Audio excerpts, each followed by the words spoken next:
Yo, what is going on, guys? It's your boy AA on 2 for 20. We're gonna bring you guys our weeks 1 and 2 pivotal moments. Now, obviously, if you guys don't know, pivotal moments, basically, we're gonna cover the most important moments of each game every week, between mine and normally also the Verd's opinion as well, but he is currently not here due to having more important things to deal with at the moment.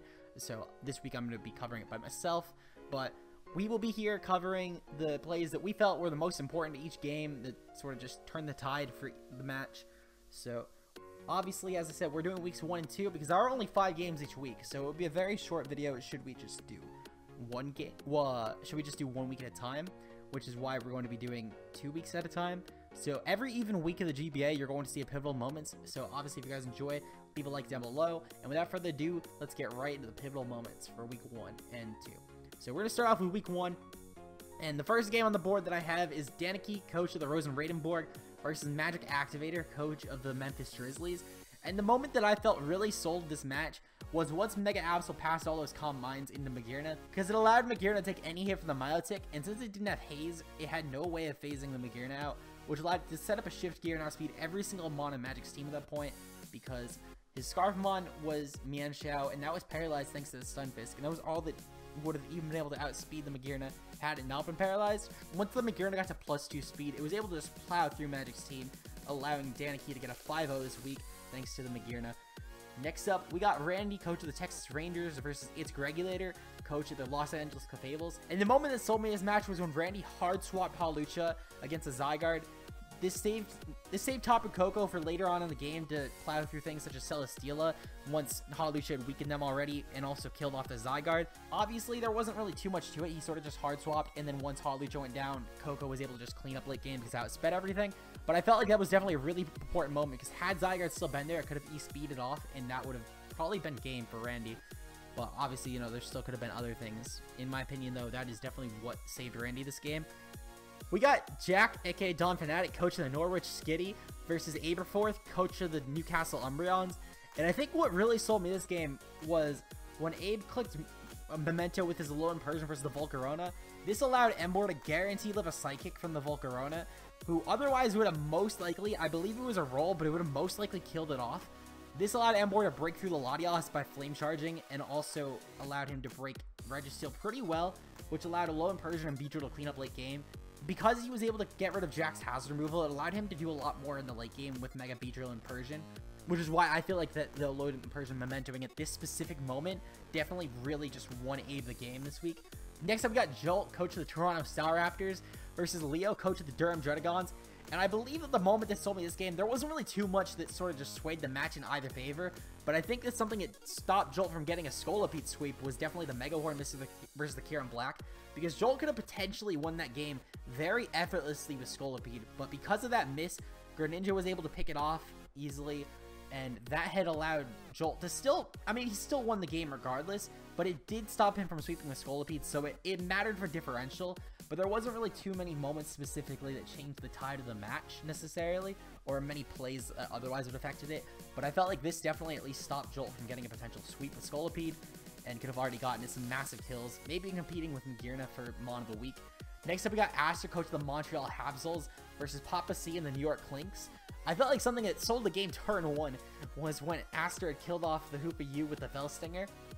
This, for me, in my opinion, really got Aster the win because having Hoopa U there to not break through a lot of his Mons, since it was a Scarfed Hoopa U after all, helped Aster a lot because a lot of his team was pretty weak to it.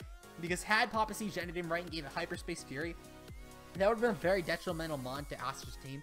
So just going for the kill right away, that really sold Aster the match.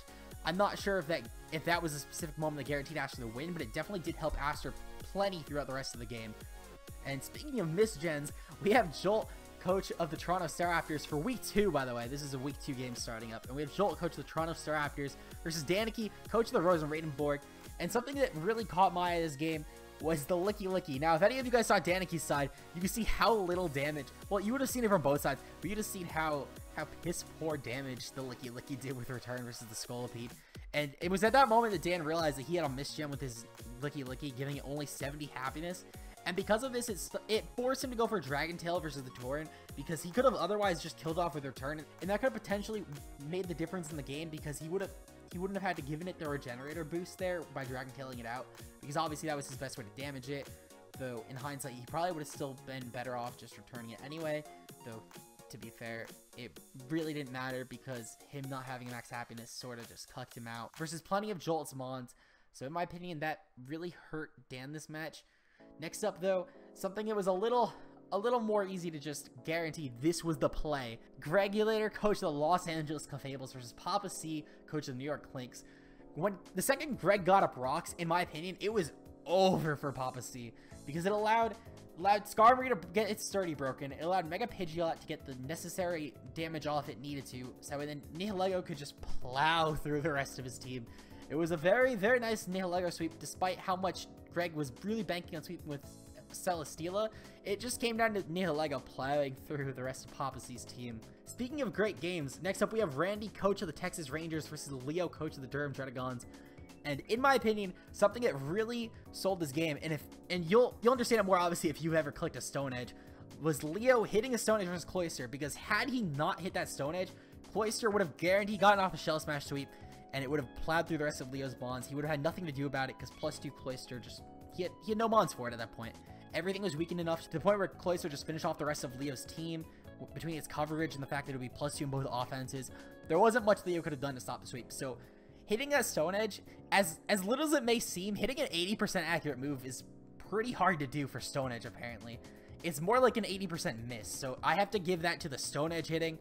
Obviously, that sold Leo the game this week, so shout out to Leo for actually hitting Stone Edges. I wish I had your luck with hitting moves. Next up, we got Aster, coach of the Montreal Habsels, versus Aberforth, coach of the Newcastle Umbreons. And I believe that the part that really sold Abe this match for a hard loss was Mamoswine being burned, because it stopped Abe from being able to 1v1 the Salamence properly, which could have potentially made it so he could have won the game. But because he got burned in his Mamoswine, obviously that stopped Abe from having any chance at winning the game, despite obviously having other things go unfortunate for him throughout the rest of the game. That was the part that stopped Abe from having any chance at winning this game, in my opinion. So sadly, your Mamoswine got burned. Again, I know too well what burn Mamoswine does, and it's not much. So, and finally this week, we have Magic Activator, coach of the Memphis Drizzlies, versus the Don Fanatic, coach of the Norwich Skitty. And in my opinion, something that really hurt Magic Activator, and I know the Jack brought this up in his post-com, and otherwise, obviously, I wouldn't have known, but the fact that Magic had brought the wrong Landorus team, because had he brought the one with Stealth Rocks, there was no way that Jack could have comfortably switched against Magic's team, and his Staraptor and Volcarona would have definitely not been able to come in as often as they did.